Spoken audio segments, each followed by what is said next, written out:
The Arctic is a frozen ocean surrounded by continents.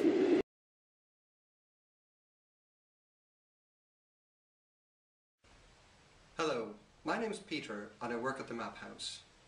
You can find us either at themaphouse.com or better still, come and visit us here in our galleries in Knightsbridge, London. Today I'd like to show you this wonderful map of the North Pole by Gerhard Mercator, published in Amsterdam 1613. Mercator was a very important geographer who gave us Mercator's projection, which is what you and I see when we look at maps today. Bearing in mind that this is the North Pole in the 16th century, this map is a truly remarkable cartographical achievement. But now, its most fascinating feature is the mixture of legend, myth and fable that make up its composition. As you can see, Mercator mapped the area as 4 separate islands that drew waters from all the great oceans into a central whirlpool. At the centre of this whirlpool is the Rupes Nigra, the huge magnetic rock believed to be at the centre of the North Pole.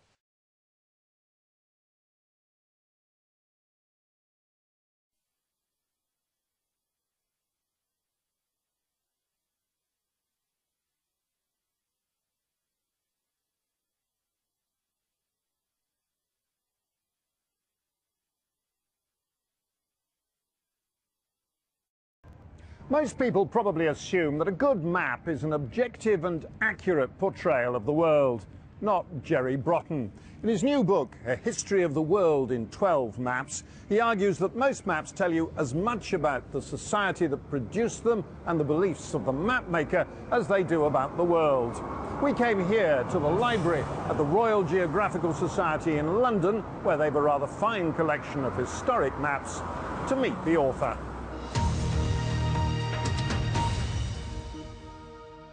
Jerry Broughton, we're surrounded here by maps, old maps, and you're clearly fascinated by them. Why? What started it? I come from the north of England, and there's some way in which geography is somehow your destiny, that somehow being a northerner defined who you were.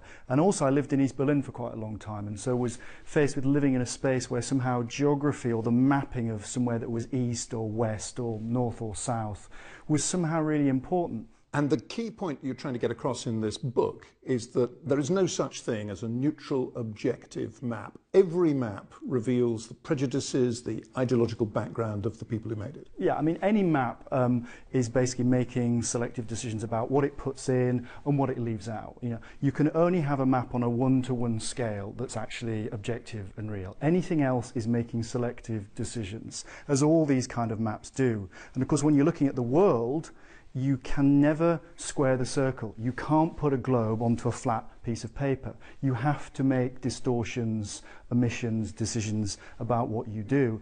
And all cultures do that. And that's really one of the things that the book's interested in, that all cultures create a worldview through maps. Now, one of the people who figures large in the book, in the centre of the book, is Gerhard Mercator, the man whose projection of whose attempt to solve this problem of portraying a round Earth on a flat plane produced a groundbreaking projection. Now, this is one of his books. This has got a map here of Spain. When was this printed? This is from the late 16th century, so his famous projection is 1569. He also makes the first book that's called an atlas, so this is his atlas. And what's so clever about that? Because his projection survived. I mean, there's one over there, a 19th century map of the world on Mercator's projection. What was it that his approach had that previous approaches hadn't? What he allowed people to do was navigate using a straight line of bearing. So, of course, any navigator is navigating across the sea, but that sea is curved because the globe is curved. So what Mercator did was basically stretch the lines of latitude and longitude to enable you to draw a flat map, that you could draw a straight line that got you from A to B.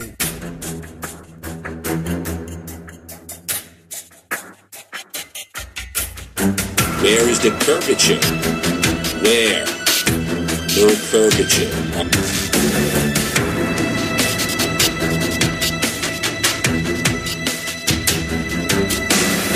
Where is the curvature?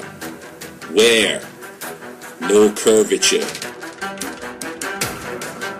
On the flat earth.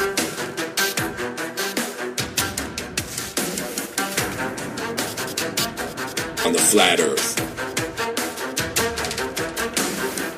Where is the curvature? Where? No curvature on the flat earth.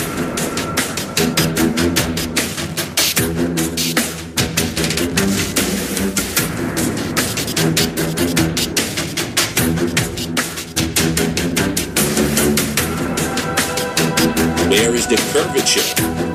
Where? No curvature on the flat earth. Let's kind of leap over the 19th century and have a look at what map makers were doing in the 20th century and right up to date in the 21st century. So here's a splendid example of a map of propaganda, really. This is the Navy League map of the British Empire, published sometime in the 1920s. Much of the world coloured red. And this was typical of the way map making was sort of co-opted by political interests in the 19th, 20th centuries, isn't it? Yeah, I mean, this is seriously political geography in tooth and claw. I mean, again, it's using the Mercator projection, and it's really a way of celebrating the empire. There's no other reason for this map. It doesn't help you navigate. It's not about getting from A to B. It is about political power and authority. And in the book, you've got one or two startling examples of maps as propaganda. There is, for instance, a Nazi map of Czechoslovakia. Yeah, absolutely. And it's precisely to show that Czechoslovakia is somehow an enormous threat to Germany. So it's distorting the shape of Czechoslovakia, the way in which the artistic dimension shows this actually quite small country bearing down on Germany. And it's simply a way of disseminating a visual image which is completely bears no reality. And mapmaking became, in the 20th century, on occasion, tremendously controversial. There's a book here by a man called Arno Peters, the Peters Atlas of the World, and he thought he'd come up with a better way of showing the world this perennial problem of how you show a globe on a flat plane. Why was this projection so controversial? Well, this is interesting because it's about an equal area map. Arno Peters was a left-wing historian and geographer who believed that the Mercator projection was Eurocentric, that it basically showed particularly Europe over and above Southeast Asia and Africa, which were diminished in size. So he took a different kind of projection. That's all he did. Mercator used a particular kind of projection. Peters offers a different one, which is called an equal area projection, which as a result leaves you with these extraordinary images of particularly Africa and South America as these long, elongated like teardrops, very, very different to Mercator. So I think that what Peters put his finger on is this issue of partiality. Any map of the world is partial. It has a certain story to tell because we can never have an objective, consistent, real image of the Earth. We just can't do it. We can't square that circle. All right, here's what looks like an objective image of the world. This is Google Earth, and it's a circular image, so it gets around the big problem of trying to portray the world on a flat surface. Now, you have a lot of reservations, don't you, about Google Earth? Yet, to many people, it's a wonderful application. It is great technology, and that's what I first thought when I started doing the work on it. But I do now think that because of the way in which they have bought up so much of the data, which they fed into this geospatial application, is what they call it, they are monopolizing maps online. If you go online and you're using maps, you are probably using a Google map. And there's also some sort of sinister and worrying dimensions to Google because they buy Earth Viewer, which is the application, and that is funded by the CIA. This is the company that they buy that provides them with the ability to produce this. That's right, and first came to prominence because it was a great way of visualizing bombing raids in the first Gulf War. And Google saw that and thought, we're interested in that. I mean, that's interesting that the CIA government had a hand in funding it, but it's sinister. You say, why is it sinister? Well, because we don't know how those applications were then subsequently used for military purposes. And I think Google at first struggled to work out where it was going to go. They were first using this application to sell real estate. And now they've worked out that what they can do is use it as part of their search capability, because we are searching now geographically. And that's why maps have become so important online today, because you search for something, you're searching geographically, not numerically or alphabetically. You're searching about where things are in the world. And that's why possession of this geospatial data is so incredibly important and profitable. This is about money. Jerry Broughton, thank you very much indeed. Thank you.